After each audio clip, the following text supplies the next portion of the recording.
India alert. குற்றங்களுக்கு எதிரான குரல்.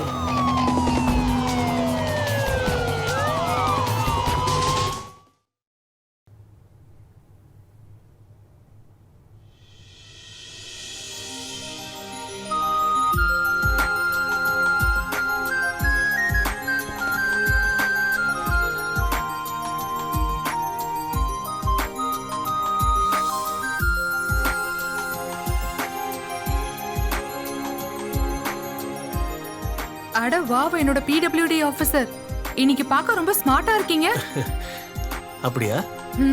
ஏன்னா நான் யாரோட புருஷன்? ஏன் புருஷன்? அட அப்படியே போயிடுவீங்களா?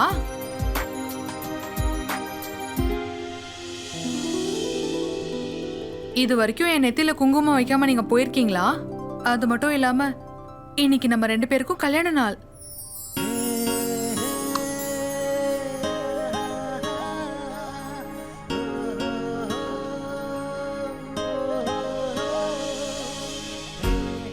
நம்மளோட முதல் கல்யாண நாளுக்கு உனக்கு என்னோட வாழ்த்துக்கள் மந்த்ரா.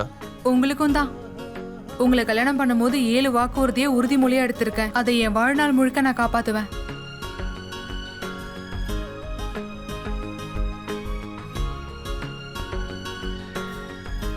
நான் கிளம்புறேன். ஆசீர்வாதம் பண்ணுங்கம்மா. நல்லா இருப்பா. அம்மா நான் கிளம்புறேன். இங்க பாருப்பா, இன்னைக்கு நீ ஆபீஸ் போயே ஆகணுமா? ஆமாம்மா, அது கொஞ்சம் அர்ஜென்ட். அந்த ஜெயதீப்போட கான்ட்ராக்டை கேன்சல் பண்ணிட்டேன்ல, அதனால நான் வேற ஒரு டீலருக்கு அந்த கான்ட்ராக்டை கொடுக்கணும். அதனால நான் போய் தான் ஆகணும். அது இங்க பாருப்பா, உனக்கும் மந்த்ராவுக்கும் இன்னைக்கு ரொம்ப முக்கியமான நாள். அதான் நான் என்ன சொல்றேன்னா, நம்ம எல்லாரும் சேர்ந்து ஒண்ணா வெளியே போகலாம். மருமகளுக்கும் சந்தோஷமா இருக்கும்ல. ரொம்ப நாளாவே மந்த்ரா எங்கேயும் வெளியே போகல. சரிம்மா, இதுல கேட்கறதுக்கு என்ன இருக்கு? அப்புறம் அம்மா, உங்க 2 பேரையும் விட எனக்கு இந்த உலகத்துல வேற என்ன முக்கியம்? நான் சாயங்காலம் சீக்கிரமா வரதுக்கு முயற்சி பண்றேன். அப்புறம் நம்ம 3 பேரும் ஒன்னா டின்னருக்கு போகலாம். சரியாம்மா? சரிங்கம்மா. பாய். பாய் மந்த்ரா.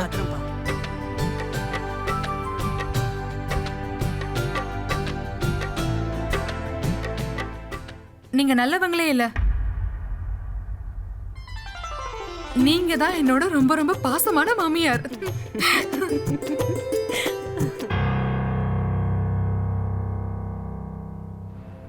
அத்தை, எனக்கு ஏன் இவ்ளோ பயமா இருக்குன்னு தெரியல. அவர் ஏன் இன்னும் வரவே இல்ல?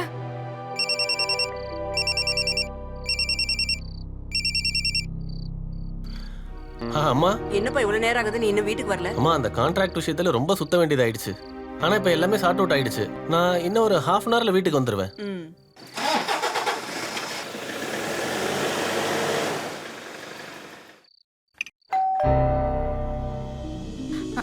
அம்மா, நான் போய் பாக்குறேன். ராஜீர் வந்துட்டாருன்னு நினைக்கிறேன்.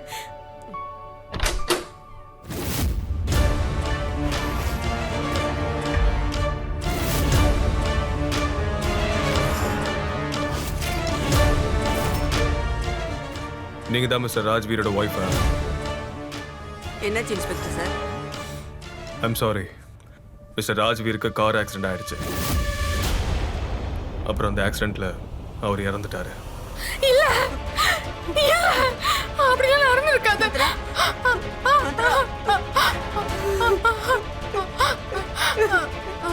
மந்த்ரா, மந்த்ரா, கடவுளே, எப்படி இப்படி எல்லாம் நடந்துச்சு? கடவுளே.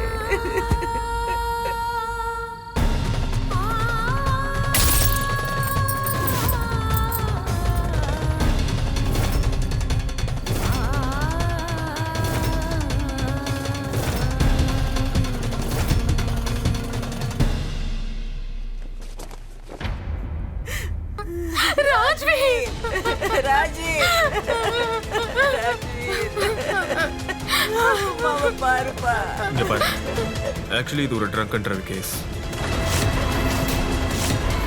ராஜ்வீர் ஆக்சிடென்ட்க்கு முன்னாடி ட்ரிங்க்ஸ் பண்ணிருக்காரு. அவர் கார்ல கூட சில பாட்டில்ஸ் இருந்துச்சு.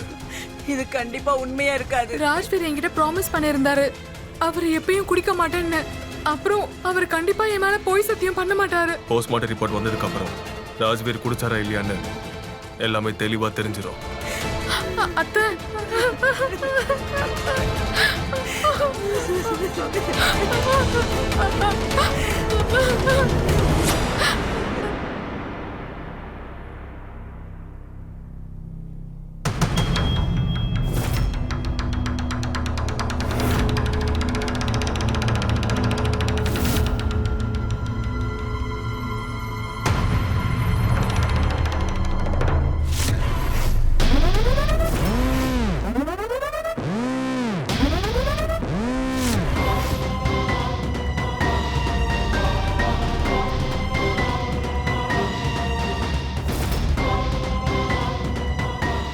நீங்க எல்லாரும் எவ்வளவு துக்கத்துல இருக்கீங்கன்னு எனக்கு நல்லா புரிஞ்சுக்க முடியுது. இது உங்களுக்கு கெட்ட நேரம்னு எனக்கும் தெரியுது. ஆனா நீங்க இதை அக்செப்ட் பண்ணிக்கணும், இதை தாண்டி போகணும்.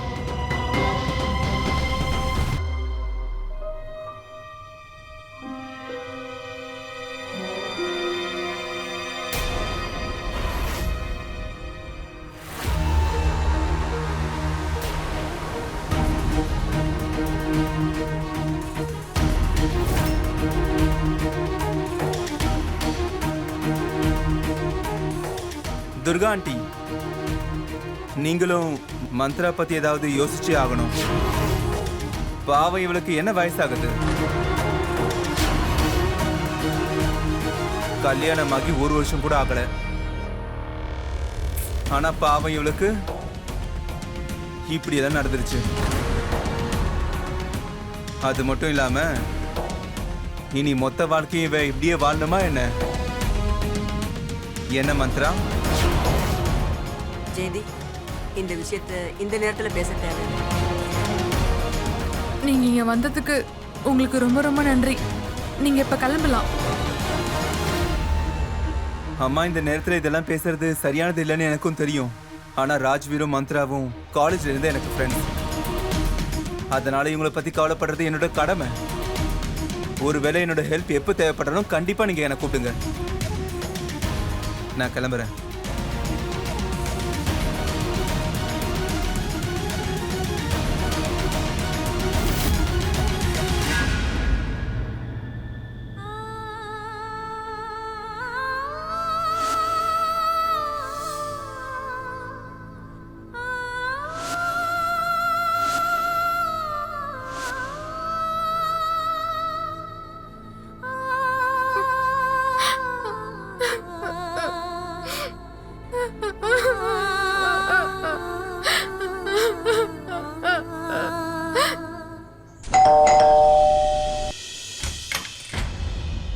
ரேதீப், நீயா?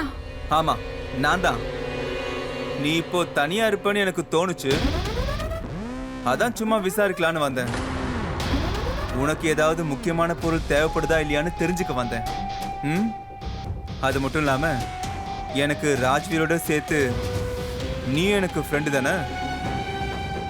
அப்புறம் அவனை விட ஸ்பெஷலானவன். ஏன்னா அவன் காலேஜுக்கு அப்புறம் வந்தவன். ஆனா நம்ம ரெண்டு பேரும் அதுக்கு முன்னாடி இருந்தே ஒன்னா இருக்கோம்ல. என்ன? நான் போய் உனக்கு தண்ணி எடுத்துட்டு வரேன்.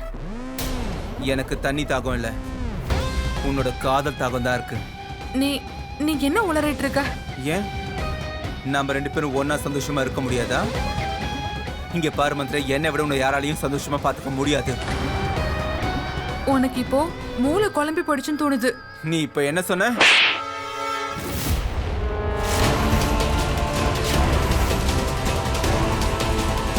உனக்கு எவ்வளவு தைரியம் இருந்திருந்தா என் கையை புடிச்சிருப்ப. மந்த்ரா மந்த்ரா மந்த்ரா, நீ ஏன் புரிஞ்சுக்க மாட்டற? நான் உன்னை காதலிக்கிறேன். ஜெயதி,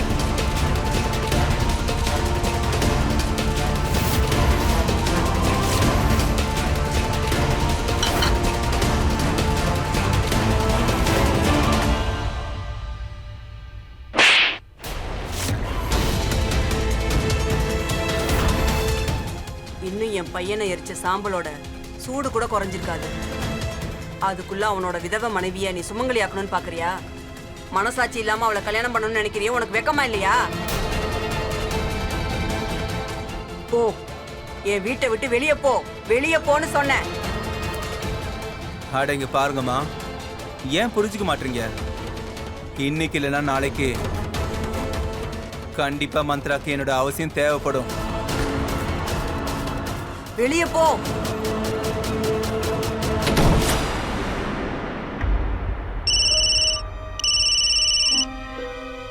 ஹலோ. நான் உங்ககிட்ட சொல்லியிருந்தேன்ல, என் பையனுக்கு ஆக்சிடென்ட் ஆகலைன்னு சொல்லியிருந்தேன்ல. இன்னைக்கு அந்த விஷயம் உறுதியாயிடுச்சு. அந்த குற்றவாளி யாருன்னு தெரிஞ்சிருச்சு. யாரு? ஜெய்தீப், ராஜ்வீர் மந்த்ராவோட காலேஜ் மேட்டு தான் அவன். அவன் எப்பவும் என் பையனுக்கு கீழே தான் இருப்பான். அதனால என் பையனை பார்த்து எப்பவும் பொறாமப்படுவான். ராஜ்வீர் ஜெய்தீப்போட கான்ட்ராக்டை கேன்சல் பண்ணிட்டான்.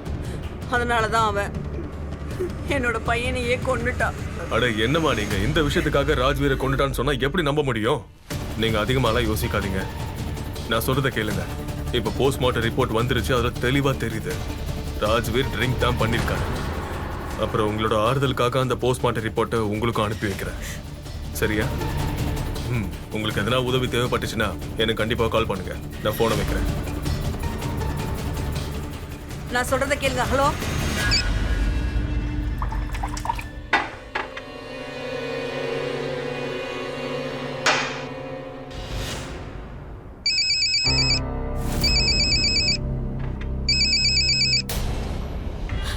ஜெய்தீப், நான் உங்ககிட்ட எதுவும் பேச விரும்பல. மந்த்ரா இங்க பாரு, ப்ளீஸ் ஃபோன் கட் பண்ணாத. நீ அந்த கிழவியோட பேச்செல்லாம் கேட்டுட்டு இருக்காத மந்த்ரா. அவங்க வயசான காலத்துல அவங்களுக்கு உதவி செய்ய உன்னை வச்சுக்கணும்னு நினைக்கிறாங்க. மந்த்ரா,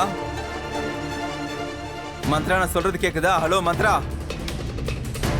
மந்த்ரா இங்க பாரு, எனக்கு நல்லாவே தெரியும் உனக்கு நடந்தது எல்லாமே தப்பு. ஆனா நான் சொல்றது கேளு, நான் நிஜமாவே உன்னை காதலிக்கிறேன். அது இப்ப கிடையாது, காலேஜ்ல இருந்து. ஆனா நீ இந்த ராஜ்வீரை கல்யாணம் பண்ணிக்கிட்ட. ஆனா நீயே பாரு, வாழ்க்கையை எனக்கு ஒரு வாய்ப்பு கொடுத்துருக்க. நீ எனக்கு ஒரு வாய்ப்பு கொடு. நான் உனக்கு இந்த உலகத்துல இருக்கிற எல்லா சந்தோஷத்தையும் கொடுக்குறேன்.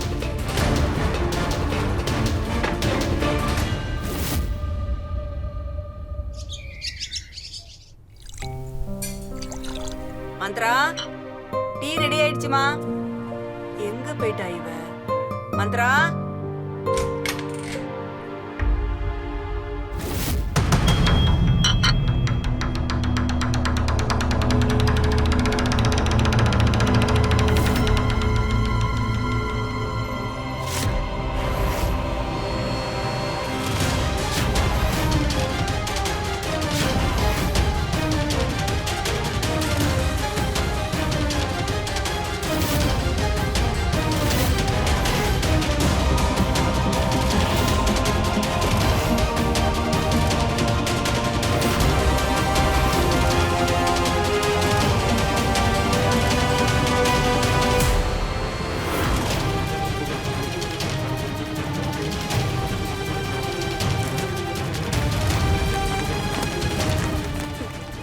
நீ எதுக்காக இப்படி பண்ண?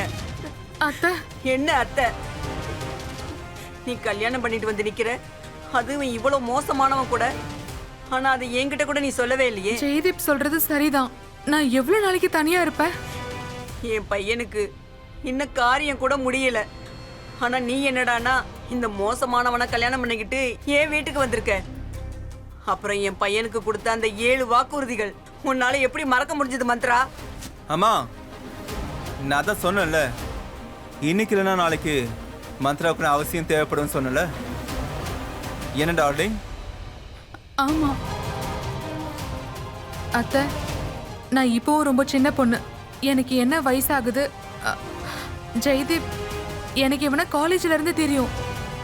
இவனை விட ஒரு நல்ல பையன் எனக்கு கிடைக்க மாட்டான். ஒரு விஷயத்தை ஞாபகம் வச்சுக்கோ மந்த்ரா, நீ உன் கணவனை இழந்த ஒரு விதவை, அதை மறந்துடாத. ப்ளீஸ் அத்தை, என்ன விதவின்னு சொல்லாதீங்க. இப்ப நான் ஒரு சுமங்கலி. நீ சுமங்கலி கிடையாது. இந்த குங்குமம் இருக்குல்ல, இதுல என் பையனோட ரத்தமும் கலந்துருக்கு. நீ என் பையனை இழந்த ஒரு விதவை தான். அப்புறம் இங்க நிக்கிறானே, இவன் ஒரு விதவையோட புருஷன். புரியுதா? நீ இப்பவே என் வீட்டை விட்டு வெளியே போ. நன்றி அம்மா. நீ வெளியே போ.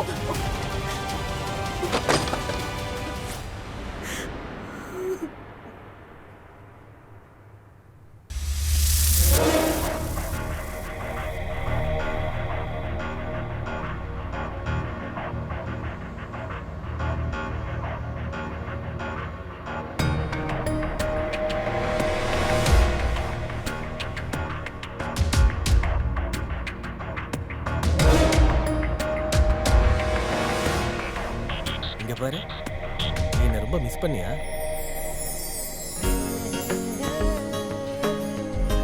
நான் இங்க வந்துட்டேன். கல்யாண உறவுங்கிறது எவ்வளவு அழகான விஷயம் இல்ல? 7 சம்பிரதாயங்கள், 7 வாக்குறுதி, இது வாழ்க்கையவே மொத்தமா மாத்திருது.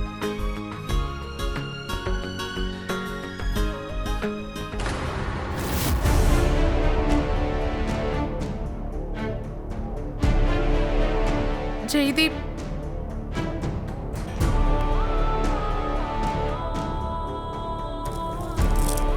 ஜெய்தீப், இனிமே நான் எப்போதுமே உன் கூட தான் இருக்க போறேன்.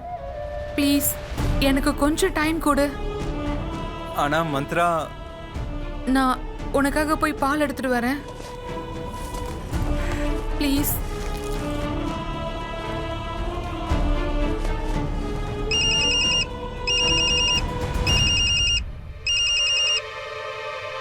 ஹலோ ஜெய்தீப், யாரு? உன்னோட நலன் விரும்பி. நீ இப்ப என்ன சொல்ல நினைக்கிற சொல்லு. அட, நீ ராஜ்வீரை கொலை பண்ணிட்டு கான்ட்ராக்டையும் அடைஞ்சிட்ட, அப்புறம் மந்த்ராவையும் அடைஞ்சிட்ட. இப்போ நீ உன் வாழ்க்கையில சந்தோஷமா வாழணும்னு ஆசைப்பட்டேனா, அப்ப நீ எனக்கு ஒரு வேலை செய்யணும். என்ன வேலை? அது ஒன்றும் பெரிய விஷயம் இல்ல, வெறும் 1 கோடி. எப்படியும் நீ நிறைய சம்பாதிச்சிருப்பல. ராஜ்வீரை கொன்னு உனக்கு கான்ட்ராக்ட் கிடைச்சதுல நிறைய வருமானம் வந்திருக்கும்ல. நீ யாருன்னு சொல்லு. என்னோட பேரை தெரிஞ்சுக்க இன்ட்ரெஸ்ட் காட்டாத. ஏன்னா நீ ராஜ்வீரை கொலை பண்ணத நான் முழுசா வீடியோ எடுத்து வச்சிருக்கேன்.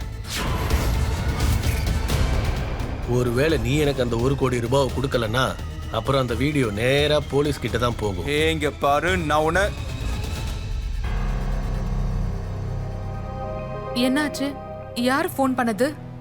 அட, அது ஒண்ணும் இல்ல. அது வேலை விஷயமா போனு, வேற ஒண்ணும் இல்ல. ஏதாவது ப்ராப்ளமா என்ன? இல்ல, எந்த டென்ஷனும் இல்ல.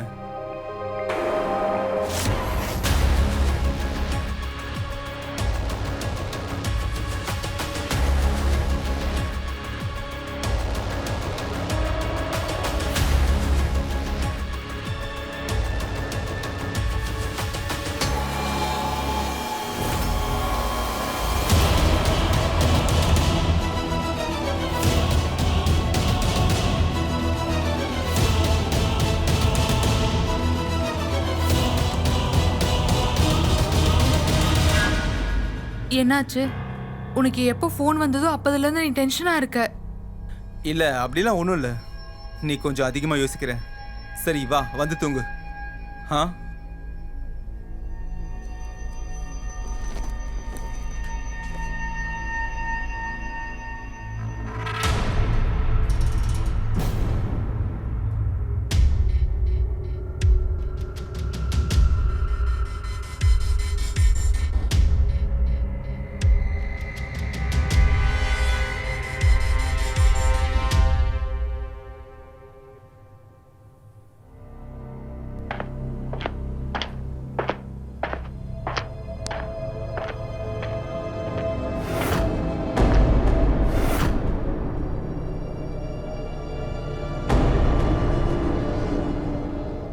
ஒரு பெரிய பிரச்சனை ஆயிடுச்சு. அர்ஜென்ட்டா மீட் பண்ணணும். ஆமா, நானும் வீட்ல இருந்து கிளம்புறேன். என்னோட ஃபார்ம் ஹவுஸ்க்கு வந்துரு.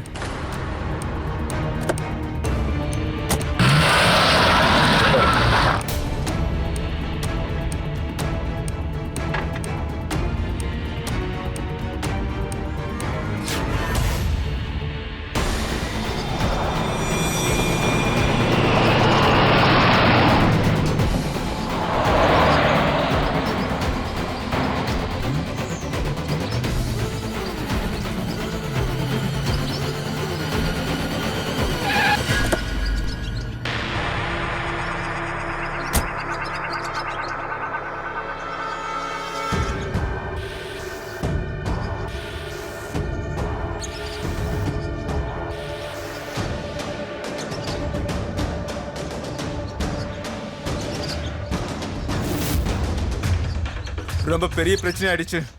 நேத்து ராத்திரி யார்கிட்டயே இருந்து ஃபோன் வந்துச்சு. அவ என்ன சொன்னா, அவன்கிட்ட அந்த வீடியோ இருக்கான். அதுல நம்ம 2 பேரும் இருக்கோம்.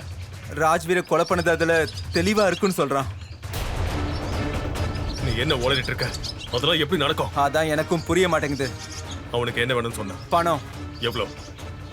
1 கோடி. அந்த நாய அந்த நம்பர் கொடு. நம்பர் எங்க இருந்து வந்துச்சு? அவன் பிரைவேட் நம்பர் இருந்து ஃபோன் பண்ணிருந்தான். அப்புறம் அதை எப்படி அவனால வீடியோ எடுக்க முடியும்? அந்த இடத்துல நம்ம 3 பேரை தவிர வேற யாருமே இல்லையே. நீ, நான், அப்புறம் உன் டிரைவர் தீரஜ். அதுவும் யாருமே இல்லாத இடம், இருட்டான இடம் வேற.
எனக்கு ரொம்ப பயமா இருக்கு.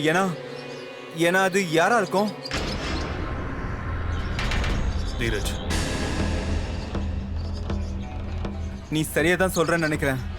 அவன் எப்பவும் பணம் தான் அலைவான். பணத்துக்காக அவன் என்ன வேணாலும் பண்ணுவான்.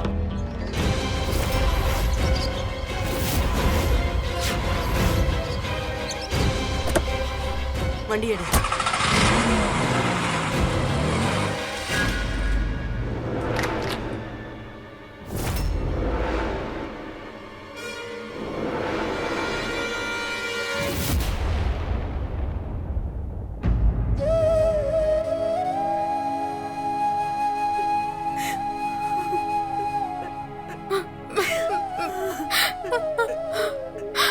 அத்தை, ஒரு வழியா தெரிஞ்சிருச்சு.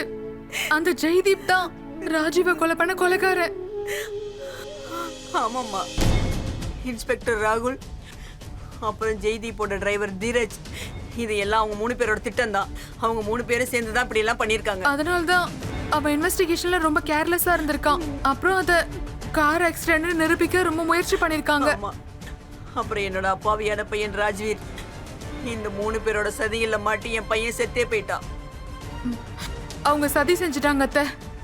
ஆனா எப்படி சதியில மாட்ட வைக்கிறதுன்னு அவங்க எல்லாருக்கும் நம்ம புரிய வச்சு ஆகணும். ராஜ்வியோட ஒவ்வொரு மூச்சுலயும் என்னோட மூச்சு காத்தும் இருக்கு. இப்போ ராஜ்வி துடி துடிச்சு இறந்த மாதிரி இப்ப இவங்க எல்லாரும் சாவணும். மந்த்ரா, இங்க பாருமா, ஜெயதேவ் மாதிரி ஒரு கொடூரமான மனுஷனை கல்யாணம் பண்ணிக்கிட்டு உன்னையே நீ பலி கொடுத்துருக்கல்ல, அது ஒரு சாதாரண பொண்ணால கொடுக்க முடியாது. ராஜ்வீர் கூட ஒவ்வொரு நிமிஷமும் நான் ரொம்ப சந்தோஷமா இருந்தேன். இப்போ அவரை கொன்ன கொலைகாரனுங்களுக்கு கண்டிப்பா நான் தண்டனை வாங்கி கொடுக்காம விட மாட்டேன்.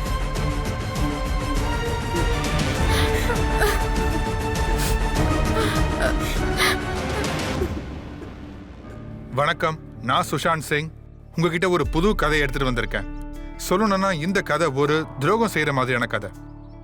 எந்த ஒரு துரோகி மந்திராவோட குங்குமத்தை அழிச்சானோ அவனோட கையாலே மந்திரா குங்குமத்தை அவன் நெத்தியில வச்சுக்கிட்டா. சொல்லணும்னா இது அவளுக்கு சாதாரண முடிவு கிடையாது. அவங்க மாமியாருக்கும் அது சாதாரணம் கிடையாது. இப்போதைக்கு கேள்வி என்னன்னா, இவங்க 2 பேரும் இந்த விதத்துல அவங்க பழியை தீர்த்துக்குவாங்களா? அதை விட பெரிய கேள்வி என்னன்னா, அந்த ராஜ்வீரோட மர்டர் வீடியோவை எடுத்தது யாரு? அந்த பிளாக்மெயிலர் யாரு? இந்த எல்லா கேள்விகளுக்கும் பதிலும் தெரிஞ்சிடும். சில ரகசியங்களும் வெளிப்படும். உங்களுக்கும் எல்லாமே தெளிவாயிடும். வாங்க நம்ம பார்ப்போம்.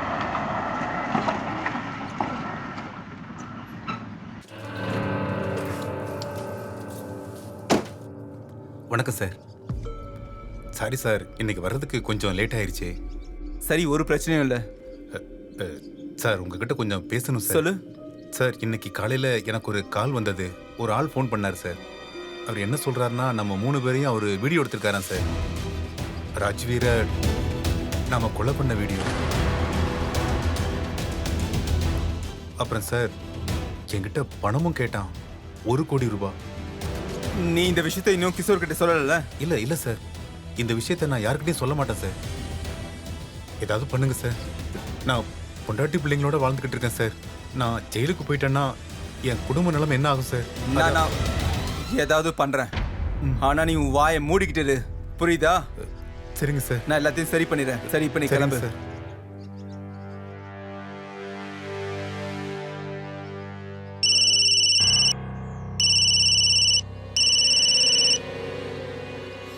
இப்ப என்ன ஆச்சு? அட, யார் நம்ம கிட்ட கேம் விளையாடுறாங்கன்னு புரியவே மாட்டேங்குது. நான் இப்பதானே உனக்கு புரிய வச்சேன், மறுபடியும் கன்ஃபியூஸ் ஆயிட்டு இருக்க. விஷயம் என்னன்னா, இப்ப தீரன் வந்திருந்தான். அவனே வந்து என்கிட்ட சொல்றான், அவனுக்கும் ஏதோ ஒரு பிரைவேட் நம்பர் இருந்து கால் வந்துச்சான். ஏதோ பிளாக்மெயிலர் கிட்ட இருந்து அவங்க கிட்டயும் 1 கோடி ரூபாய் கேட்டிருக்கான். விட மாட்டேன் பாரு. நீங்க பாரு, நீ தேவையில்லாம யோசிக்காத. வீடியோ எடுத்ததும் அவன் தான், நம்மள பிளாக்மெயில் பண்றதும் அவன் தான். அவனை சந்தேகப்படக்கூடாதுன்னு அதான் அவனுக்கும் கால் வந்த மாதிரி நம்ம கிட்ட வந்து நடிச்சுக்கிட்டு இருக்கான். புரியுதா? அட, ஒத்துக்கிற, நீ சொல்ற விஷயம் எல்லாமே சரிதான். ஆனா அந்த விஷயத்தை எப்படி தெளிவுபடுத்திக்கிறது? அட, தீரஜ் தான் நம்மள பிளாக்மெயில் பண்றான்னு எப்படி கன்ஃபார்ம் பண்றது? இந்த விஷயத்தை நம்ம தெளிவுபடுத்திடலாம். அதுக்கு என்கிட்ட ஒரு வழி இருக்கு. என்ன?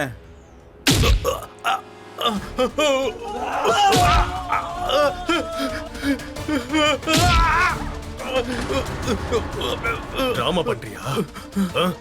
என்ன உனக்கு கொழுப்பு ரொம்ப அதிகமாயிடுச்சுல? அங்க பாரு, அதுதான் அந்த இடம். இந்த இடத்துல தான் ராஜ்வீரை நம்ம கொலை பண்ணோம். அந்த சமயத்துல நம்ம 3 பேர் மட்டும் தான் இங்க இருந்தோம். வேற யாராலையும் பார்த்திருக்க முடியாது, யாராலையும் கேட்டிருக்கவும் முடியாது. சரி சொல்லு, ஒழுங்கா அந்த வீடியோ எங்க இருக்குன்னு சொல்லு. சொல்லு. நான் எந்த ஒரு வீடியோவும் எடுக்கல சார். அது வேற யாரோ தான். அது நான் கிடையாது சார். போய் சொல்லாத, இல்லைன்னா உன்னை காணாம பணமாக்கிடுவேன். ராஜ்வீரை கொலை பண்றதுக்கு உனக்கு கொடுக்க வேண்டிய 1 லட்சம் ரூபாவை நான் எப்பவோ உன்கிட்ட கொடுத்துட்டேன். அந்த பணம் உனக்கு போதலையா? எங்களே பிளாக்மெயில் பண்ண பாக்குறியா? சொல்லு சார். என் அம்மா மேல சத்தியம் சார், நான் எந்த ஒரு வீடியோவும் எடுக்கல சார். அது வேற யாரோ சார், நான் கிடையாது சார். இங்க பாரு, ஒழுங்கா உண்மையை சொல்லு. நீ தானே இந்த வீடியோ எடுத்திருக்க. இவன் ரொம்பவே மோசமானவன், உனக்கு என்ன பண்ணுவான்னு தெரியாது. ஒழுங்கா உண்மையை சொல்லிடு. ஐயோ, உங்களுக்கு ஃபோன் பண்ணது நான் இல்ல சார், நான் இல்ல சார். ஒழுங்கா அந்த வீடியோ எங்க இருக்குன்னு சொல்லுடா.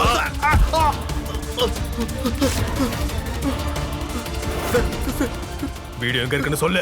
என்ன எதுவும் பண்ணாதீங்க, என்கிட்ட அந்த வீடியோ எதுவும் கிடையாது. ஒழுங்கா வீடியோ எங்க இருக்குன்னு சொல்லு, இல்லைன்னா சுட்டுருவேன். என்கிட்ட எந்த வீடியோவும் கிடையாது, என்ன எதுவும் பண்ணிடாதீங்க.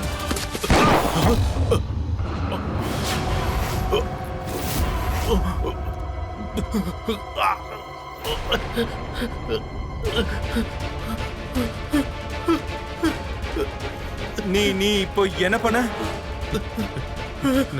நான் எதுவும் பண்ணல, ஏதோ பதட்டத்தில் ஷூட் ஆயிடுச்சு.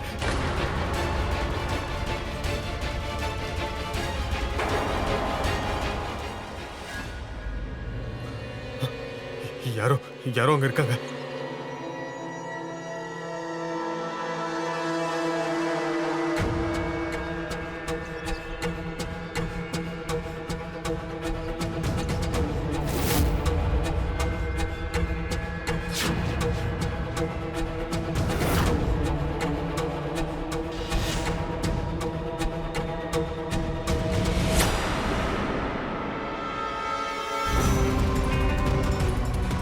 சார், என்ன ஆஸ்பத்திரி கூட்டிட்டு போங்க. இவனை சீக்கிரமா ஹாஸ்பிட்டல் கூட்டு போவனா இவன் செத்துருவான். முட்டாள்தனமா பேசிட்டு இருக்காத. இவன் உயிரோட இருக்கிறது நமக்கு தான் டென்ஷன். ஒண்ணு மறக்காத, இவன் தான் அந்த பிளாக்மெயிலர். இவன் கிட்ட நம்ம வீடியோவும் இருக்கு. இவனோட மரணத்தையும் சேர்த்து அந்த வீடியோவும் யூஸ் இல்லாம போயிடும்.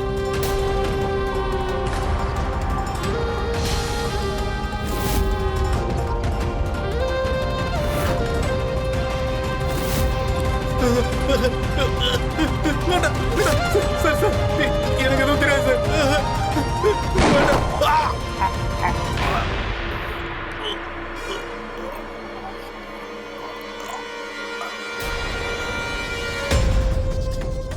பிளாக்மெயிலருக்கு தி எண்ட்.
நான் இன்னைக்கு உனக்கு ஃபேவரட்டான பிரியாணி பண்ணிருக்கேன். சீக்கிரம் வந்து டேஸ்ட் பண்ணி எப்படி இருக்குன்னு சொல்லு. என்னாச்சு? ஏதோ டென்ஷனா இருக்கிற மாதிரி இருக்க. ஆமா, ஒரு ப்ராப்ளம் இருந்துச்சு, இப்போ சால்வ் ஆயிடுச்சு. எப்படி இருக்கு? என்னாச்சு? நான் போய் தண்ணி எடுத்துட்டு வரேன்.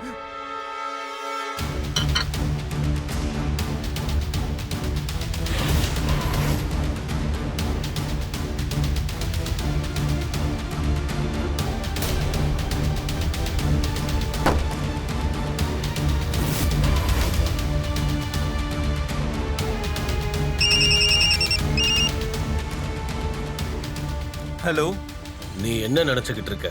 டிரைவரை கொன்னுட்டா பிளாக்மெயிலரை கொன்னுட்டதா நினைச்சுக்கிட்டு இருக்கியா? பிளாக்மெயிலர் இன்னும் உயிரோட தான் இருக்க. அப்புறம் ராஜ்வீரை நீங்க மர்டர் பண்ண வீடியோ இன்னும் என்கிட்ட தான் இருக்கு, மறந்துடாத.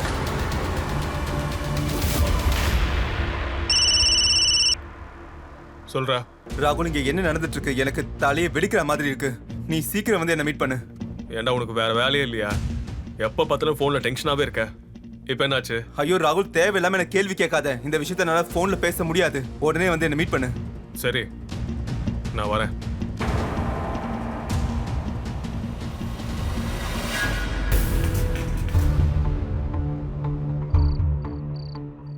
தீரஜ் ஒரு அப்பாவி. யார் அந்த வீடியோ எடுத்தாங்களோ அவங்க நம்ம கிட்ட விளையாடிட்டு இருக்காங்க. நாம ஒரு அப்பாவியை தான் கொன்னுட்டோம். ஆனா அந்த பிளாக்மெயிலர் இன்னும் உயிரோட இருக்கான். அப்புறம் அந்த வீடியோவை அவங்க கிட்ட தான் இருக்கு. அப்புறம் இப்போ அவங்க கிட்ட இன்னொரு வீடியோவும் இருக்கு. அதுல அதாவது நம்ம 2 பேரும் அந்த டிரைவர் தீரஜ் கொன்னது ரெக்கார்ட் ஆயிருக்கு. ஆனா எனக்கு இப்பதான் ஒரு விஷயம் நல்லா புரியுது. என்ன?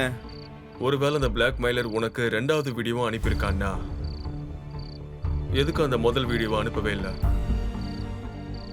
நீ இப்போ என்ன சொல்ல வர? அதாவது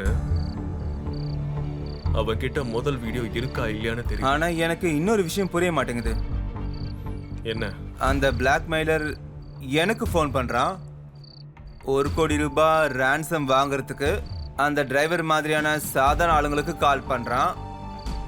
ஆனா என்ன? ஆனா அவன் எதுக்காக உனக்கு ஃபோன் பண்ணல இன்ஸ்பெக்டர் ராகுல்? நீ இப்ப என்ன சொல்ல வர?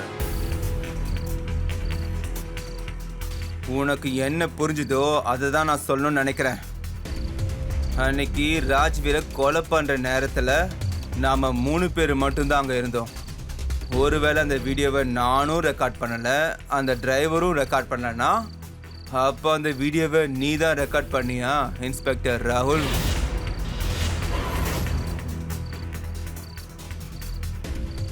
நீ என்ன பிளாக்மெயிலர்னு சொல்றியா?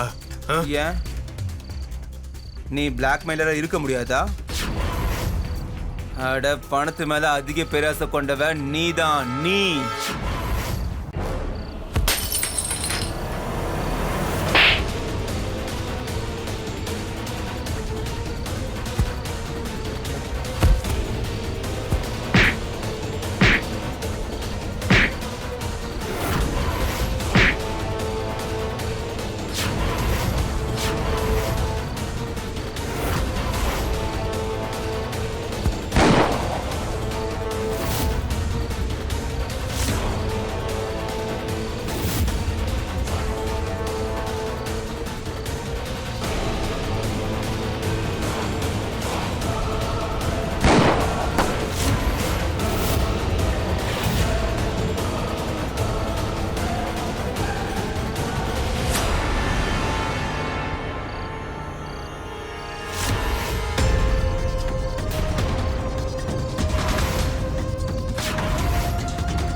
ஜெயதீப்,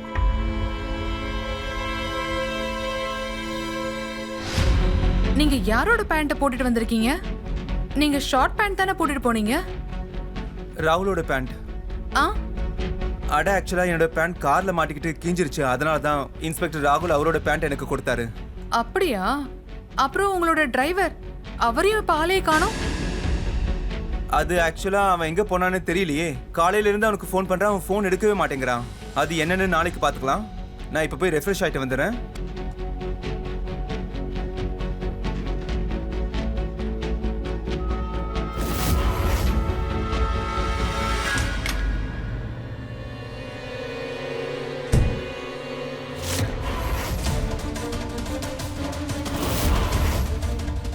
இந்த பேண்ட் இங்க எப்படி வந்துச்சு? அட, நீங்க தானே இப்ப உங்க கூட எடுத்துட்டு வந்தீங்க. நீ என்ன உளறிட்டு இருக்க? அட ஆமாங்க, நீங்க தான் எடுத்துட்டு வந்தீங்க.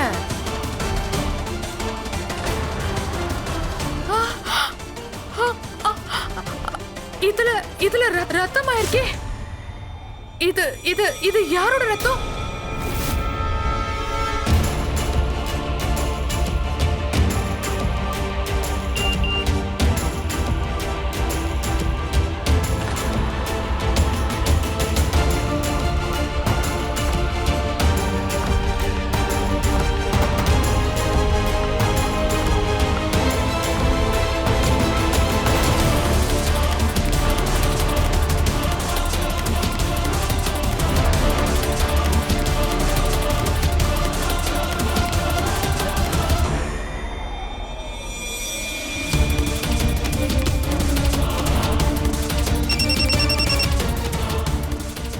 இந்த தடவை நீ நிஜமாவே கலக்கிட்ட ஜெயதீப். முதல்ல ராஜ்வீர், அப்புறம் டிரைவர், இப்போ அந்த இன்ஸ்பெக்டர். நிஜமாவே குற்றம் செய்யறதுல நீ ரொம்ப திறமசாலி ஆயிட்ட. ஒரு போலீஸ் ஆபீசரை கொலை பண்ணா உனக்கு என்ன தண்டனை கிடைக்கும் நீ கொஞ்சம் கூட யோசிச்சு பார்க்கவே இல்லையா? சரி, நான் சொல்றத நல்லா கேளு. ஒரு ஆளு எப்போ ஒரு கொலையை பண்ணிட்டானோ அந்த கொலையை மறைக்கிறதுக்காக கொலைக்கு மேல கொலை, கொலைக்கு மேல கொலை. நான் எதுவுமே பண்ணல. அப்புறம் நீ யாரு? முன்னாடியே வரமாட்டேங்கிற. நான் ஒன்னும் பயந்தாங்கோலி இல்ல ஜெயதீப். உன்ன மாதிரி குற்றவாளிகளை பார்த்து பயந்து ஓடுறதுக்கு. இதோ நான் உன் கண்ணு முன்னாடி வந்துட்டேன்.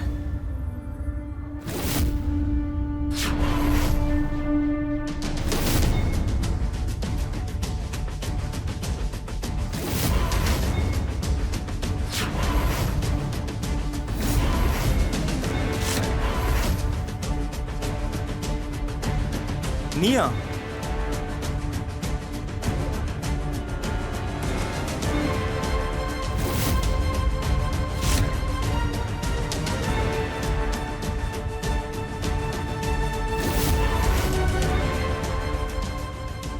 மந்த்ரா, நீயுமா?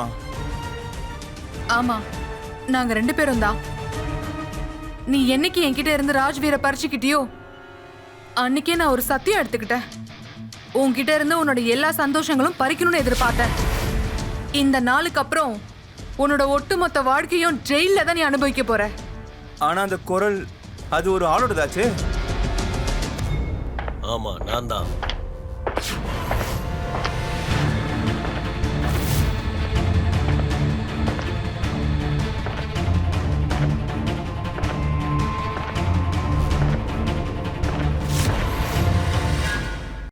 நீயா? ஆமா, நான் தான். முன்னாடியே உன் மேல எங்களுக்கு ரொம்ப சந்தேகம் இருந்துச்சு. ஆனா ஆதாரம் எங்க கிட்ட இல்ல. அது மட்டும் இல்லாம ராகுல் சார் ஏற்கனவே உன்னை மீட் பண்ணியிருக்காரு. ஒரு நேர்மையான போலீஸா இருக்கிற காரணத்தினால இது என்னோட கடமை. யாருக்கு அந்த அநியாயம் நடந்துச்சோ அவங்களுக்கு தான் நான் துணையா இருக்கணும். நீ என்ன நினைச்சுக்கிட்டு இருக்க? இந்த போலீஸ் டிபார்ட்மெண்ட்ல இன்ஸ்பெக்டர் ராகுல் மாதிரி ஆளுங்க தான் இருக்காங்களா? தப்பு. ஆலோக் மாதிரியான நேர்மையான ஆபீசரும் இருக்காங்க. அவங்க எப்போதும் உண்மைக்கு துணையா இருப்பாங்க. அதோட போலீஸ் டிபார்ட்மெண்ட்ல ஆலோக் மாதிரியான நேர்மையான ஆபீசருங்க தான் அதிகமா இருக்காங்க. எங்களுக்கு ரொம்ப பெருமையா இருக்கு நம்ம நாட்டோட போலீஸ் டிபார்ட்மெண்ட்டை பார்த்து. நீங்க எல்லாரும் சேர்ந்து எந்த ஒரு வழியும் விட்டு வைக்கல. அதனாலதான் நீதி வாங்கறதுக்கு நாங்க எல்லாரும் சேர்ந்து இப்படி ஒரு வழியை தேர்ந்தெடுத்தோம். மந்த்ரா உன் கூடவே இருந்து எல்லா விஷயத்தையும் எங்களுக்கு தெரியப்படுத்தினாங்க. நீ எப்போ வெளியே போற, எந்த இடத்துக்கு போற, யாரை பார்க்க போறன்னு எல்லாமே சொன்னாங்க. அதனாலதான் இன்னைக்கு எங்களால இந்த 2 வீடியோ எடுக்க முடிஞ்சது. ஏன்னா உனக்கு எதிரான ஆதாரங்கள் எங்களுக்கு வேணும்னு நினைச்சோம்.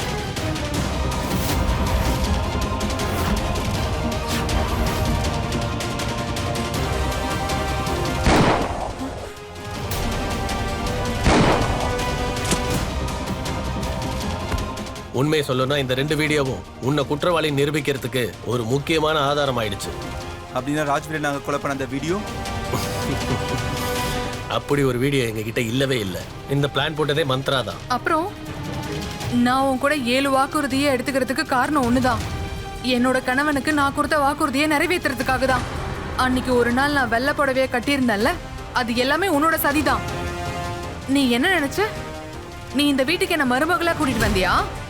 இல்ல, நீ உன்னோட மரணத்தை கூட்டிட்டு வந்திருக்க. ஒரு தாய்கிட்டேந்து மகனை நீ பறிச்சுக்கிட்டியே, அதுக்காக தான் இந்த அடி. ஒரு தாய்கிட்டேந்து அவளோட மகனை உன்ன மாதிரி ஒரு நண்பனே பறிச்சுட்டான்.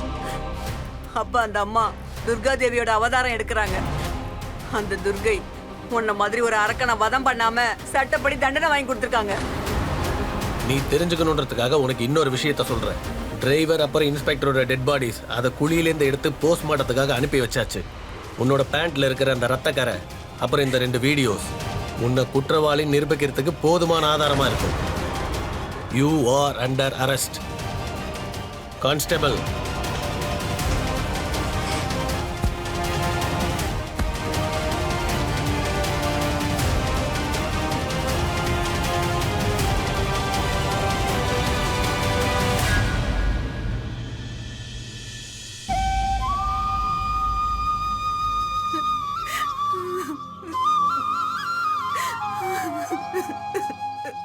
நிஜமாவே ராஜ்வீரை கொண்ட கொலைகாரனுக்கு மாமியார் மருமகளும் சேர்ந்து ஒரு நல்ல தண்டனை வாங்கி கொடுத்துருக்காங்க அப்படின்னு தான் நம்ம சொல்லி ஆகணும். இது பாராட்டக்கூடியதுதான். 2 பேரோட நியாயத்துக்கும் ஒரு சல்யூட், அவங்க தைரியத்துக்கும் சல்யூட். இதுல அவங்க புத்திசாலித்தனமும் தைரியமும் மட்டும் கிடையாது. அவங்களோட இந்த போராட்டத்துல அவங்க எந்த தப்பு பண்ணல, அப்புறம் சட்டத்தை அவங்க கையிலையும் எடுத்துக்கல. அதனால உங்க எல்லார்கிட்ட ஒரு விஷயத்த வேண்டி கேட்டுக்கிறேன். பிரச்சனை எவ்வளவு பெருசா இருந்தாலும் சரி, சட்டத்தை மட்டும் எப்பவும் உங்க கையில எடுத்துக்காதீங்க. அப்புறம் ஞாபகம் வச்சுக்கோங்க, குற்றவாளிங்க எப்பவும் ஒரு இருட்டான இடத்துல ஒளிஞ்சுக்கிட்டே இருக்க மாட்டாங்க. அவங்க நம்ம பக்கத்துல கூட இருப்பாங்க. அது அவங்க முகத்திலேயே நல்லாவே தெரியும். அது நண்பர்களா கூட இருக்கலாம், இல்ல நம்ம உறவுக்காரங்களா கூட இருக்கலாம். அதனால அலர்ட்டா இருங்க. குற்றவாளிகளை சரியா கண்டுபிடிக்க தெரிஞ்சுக்கோங்க. இதோட நான் இப்ப கிளம்புறேன். இன்னொரு கதையோட நான் வந்து உங்களை சந்திக்கிறேன். பார்த்துக்கிட்டே இருங்க கிரைம் அலர்ட்.